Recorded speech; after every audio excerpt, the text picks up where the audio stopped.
Hey, what's going on? Hope you're doing well. Hope you're crushing it.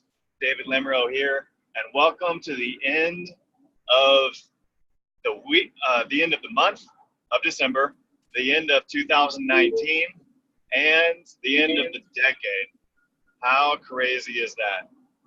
I am dang excited about the end of the year, end of the decade, and how are you finishing strong? Okay, what are you doing that's giving you confidence that you finished this year strong and that you had a year to be proud of? So now is the time whenever you can look back on your year and evaluate your plan, your actions, and give it a good review to see if you need to change your plan. Okay. Let's see here. Let me go ahead. Sorry, I got a little distracted. Okay, so in today's video, I'm going to be sharing with you tips for 2020 that I've learned from Ray Higdon, and also a very simple and effective affirmations hack that I learned from Ray Higdon and from his seven-figure mentor, Mark Hoverson. For those of you that don't know, both Mark Hoverson and Ray Higdon were both in tremendous amounts of debt and foreclosure, and they were both at the end of their ropes in their life at one point, and they found a way to get out of all of that debt and all of that, depression, and now they're actually living a life, six figures and seven figures, worth living. But unfortunately, Mark Hoverson passed away about a year ago, but he did finish out his life strong, impacting other people, and he left behind an incredible legacy and some awesome training videos to pass on his wisdom. So I'm going to be sharing with you guys a little bit of that here on this video, and I'm so excited about it because I did this exercise last night, and now I was almost in tears. I'll be honest, I was almost in tears writing this out and brainstorming this out. And so it's very simple, and it's a way to help you unlock your creative side, the creative side of your mind, and the problem-solving side of your mind, okay? So here are a couple of tips for 2020. Number one is have a good daily method of operation that will make success inevitable. Okay, now what do I mean by that? Let's say that you've reached your success status. Let's say that you are now making $10,000 a month, and people asked you, what did you do to get there? What are you going to tell them? Now, if they are surprised by what you tell them, like, oh my gosh, are you serious? That's what you did? Or if they are disappointed, like, oh man, I wish I had an upline like you, or yeah, I wish I had a downline like you.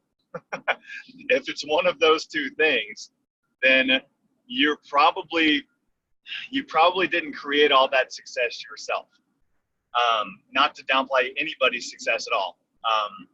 But if they are not surprised, let's say that they say, oh yeah, if you did those things, then yeah, of course you would have success, right?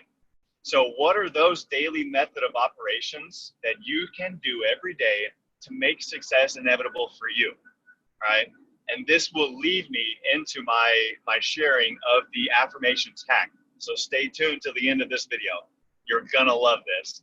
I guarantee it, all right? So a good daily method of operation should consist of many things, a couple of things, but at least these three basic things, okay? Prospecting, number one. Number two, marketing. And number three, personal development. Now, you can add a couple of things on top of that, but I recommend those three things to be the main core basic daily method of operation things that you do. So prospecting, that is reaching out to people, you actively reaching out to people, just checking to see if they're open and taking a look at your business or opportunity, okay? That's what prospecting is. And what Ray Higdon did to get out of $1 million of foreclosure debt, he went for 20 no's a day. Okay. Now you may be asking yourself, where in the world did he have 20 people to talk to every single day? And what qualifies as a no? What qualifies as a no is simply this. They said either, no, I'm not open to taking a look at your business, service, or opportunity, or they took a look and they said, no, thanks, I'm not interested. One of those two things counts as a no, okay? Now, where did he talk to people? People are everywhere these days, and if you want a really great resource on 29 sources of leads, just simply go to rayhigdon.com and sign up for his 29 free sources of leads. It's a free audio, and it's an incredible resource that you can use to listen to and go find an unlimited source of people to talk to, okay? So that's prospecting. Number two is marketing. Marketing is some kind of a value post, maybe a video, that's the most effective, maybe a free downloadable PDF or an audio, or it could even be a Facebook post, a curiosity post. Marketing is anything that you do in the hopes that somebody will reach out to you saying that they're interested in more info and what you have to offer. That is marketing, okay? Now, personal development, number three, is taking at least 15 minutes a day to do some kind of personal development. There can be several forms. That can be going to the gym, okay? That can be reading just 5 pages a day of a book, right?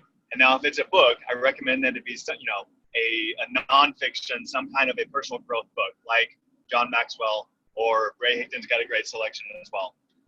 Or Think and Grow Rich. There's a lot of good books out there to help you grow. Or it could be a training audio. It could be a training YouTube video. Any one of those things will do. It doesn't have to be in your particular network marketing company. It could be outside, and it really doesn't matter. Just anything that you go into the level of that you want, right? And what I've been finding out, you guys, is the more that I invest in my training, the more that I invest in myself to learn, it's as if I'm pouring into myself so that I make myself more valuable. So that way, over time, I can literally, because of the value that I've poured into myself, I can now start charging more value, okay? And that's just how life goes. The more value that you can provide and add into the marketplace, the more irreplaceable that you are. So that means the more that you can charge, okay? I hope this is all making sense. If you have any questions, be sure and drop them in the chat, and I'll try and go over and cover them. So those are the 3 main basic daily method of operation things that I recommend that you do. Again, that's number 1, prospecting, number 2, marketing, number 3, personal development. Here's the second tip for making 2020 the best year of your life, okay? Look back over your life and recognize your patterns, okay? Now, what kind of patterns have you been living, right? If you're over the age of 25, then you can look back over your life and you can look at the patterns that have come about because of your decisions, because of your programming, your pre-programming, and also because of your planning. So as you have created a plan for 2019, right, you can follow the plan of plan, do, review. So that's the guideline. The pattern develops your plan. Now, even if you created a good plan in 2019 of January, your pattern, whatever it is your pattern allowing you to do that plan correctly? Or is your pattern self-sabotaging yourself? And there can be many ways. Maybe your pattern is I'm scared of success. Maybe your pattern is I'm comfortable in the survival mode. And I've seen that from some friends of mine, and it actually keeps them from going beyond their comfortable range of income. So ask yourself, why should I be making 6 figures? And if you can't answer that question, if you don't have a good answer for that, then just simply figure out why you would be worth it to be earning 6 figures, why you deserve to be earning 6 figures. That should help you to recognize the negative patterns in your life and help you to create new patterns, new habits to attain the life and the income that you want, okay? So that's a little bit about patterns. That's a very deep subject. We could go on, but I want to try and keep this video short. Right now is a good time to evaluate 2019. So here's the guideline: plan, do, review. In 2019, January, you had a plan, you did the plan, now it's time to review it. What worked, what didn't work, what was a good idea, and what was a bad idea, right? If you had a good idea, but you simply just did not act out, you didn't do that idea, then maybe you just need to have better consistency per the day, per your day, your weekly actions to help you act out that plan. Okay, if you know what to do and you're just not doing it consistently on a daily basis, then that's where you need to focus. Okay, it's really, really simple. Maybe you just need to focus more on your weekly action step goals and just stick with them. Maybe you actually need to write out those goals. That's been a big help for me. I like to write out my weekly action step goals, okay? And that really helps me to pull myself towards the success that I want, okay? Now let's talk about this one simple affirmation hack that, oh my gosh, is incredible. It unlocks the creative side of your mind and the problem solving portion of your mind, okay? Now, some of you know me, some of you don't if you're watching the recording. I'm not really one to be a big fan of most affirmations. They don't work for me. There are people out there that just can't simply get past in their mind telling themselves, you know, I'm a millionaire, I have the relationship that I want, I have the lifestyle that I want, you know, and there are people out there that repeat those things every day because they believe in that type of attraction, okay? Me personally, I just can't get past the fact saying those things. I feel like I'm almost lying to myself.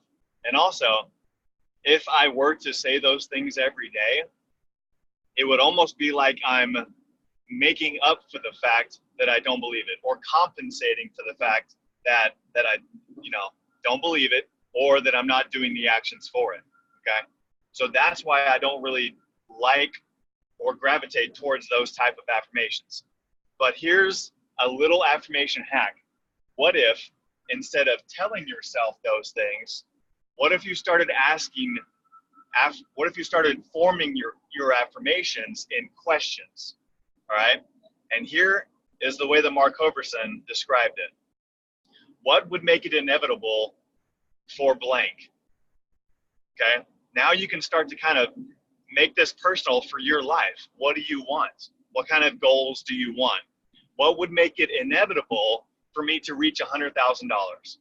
What would make it inevitable for me to grow my team to 10,000 members? What would make it inevitable for me to have the relationship that I want? What would make it inevitable for me to have the health that I want? Or what would make it inevitable for me to have at least $5,000 of residual income per month, right?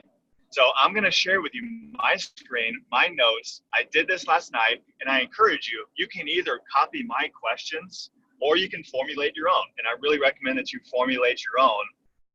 If you can use as a guideline to work off of. So here's my questions to myself. What would make it inevitable that people would sign up with me on Facebook without meeting me in person? And so what that does is that got me to start asking myself questions. What do I need to do to make it inevitable that people will start signing up with me on Facebook without even meeting me in person? Okay, I came up with these things. They would have to see me as an authority. They would have to see that I'm consistent and can trust me. They would have to believe that I can solve their problems.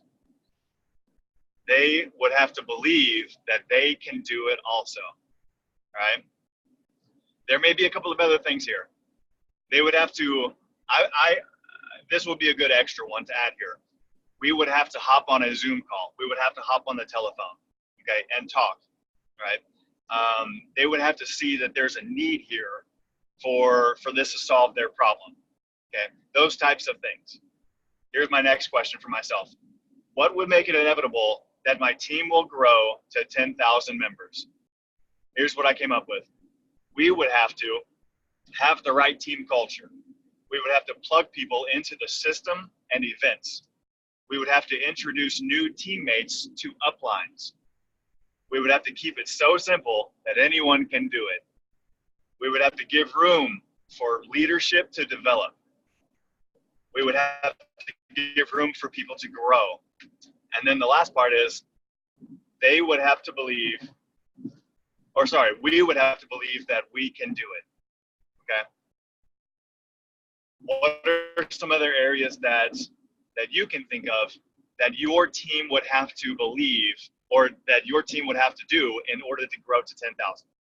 Okay, come up with those on your own. Or you can ask me questions and we'll talk about it. My last question to myself was, what would make it inevitable for my income to grow to $100,000 a year? I came up with this. I said I would have to prospect daily.